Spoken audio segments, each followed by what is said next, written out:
Hi everybody, Tom here. I am at the Bushnell Sage Library in Sheffield, Massachusetts, and this is the repair workshop. Repair workshop, yeah. Yeah, and I'm with Ron Kioski. Repair Cafe. Repair Cafe, which is a thing, by the way. If you haven't heard of this movement, it's pretty cool. It's a beautiful day. I think people maybe went into their gardens and workshops today. Not so much to the Repair Cafe yet, but if you see this, there's still time. We'll be here till about 1 o'clock today. But anyway, looking forward to doing this again. What we did was we set up a little table and we brought in some samples of some things to talk about. And inevitably the question of the spongy moth caterpillar comes up, formerly known as gypsy moth. Yeah. No longer. And it's June 10th. Yeah.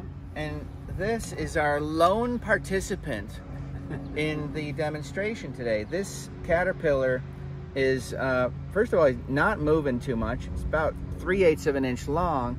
And one of the things that Ron and I were commenting on is that they're really not as big as we would have expected. No, they should be, most of them by now should be at least an inch or longer in size. So something is holding them back, and we anticipate, as has happened in other parts of the States in previous years, there is a natural fungus and a natural virus that attacks them, and it usually happens about around the 3rd year of a major infestation. And so we're into that 3rd year now, and it looks like this is what's taking place, because ordinarily we would be seeing a lot of defoliation at this point, but instead what we're seeing are holy leaves, not H-O-L-Y but H-O-L-E-Y, and so that tells us that we're probably seeing the end of the run, the latest run of the spongy moth caterpillar.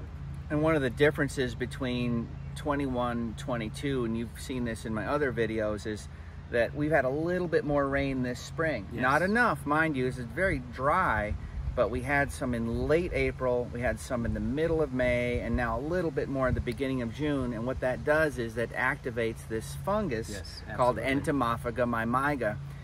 Fungi need moisture in order to sporulate. So they send out their spores, it's everywhere. That fungus was actually introduced in 1910, I think, because what was called gypsy moth then was a very big deal for foresters.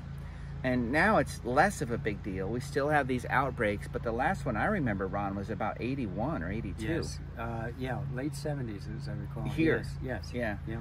And yes, Eastern Mass had it a couple of years ago, but 2-3 years goes by and you get the rain at the right time, and thank goodness nature takes care of it. So it looks like it's crashing, and we should have a good several years until the next round. Just in time for the spotted lanternfly, but that's a story for another day. Be well. Meanwhile, shut this thing off and get outside, come down and see us, have some fun. Thanks for watching.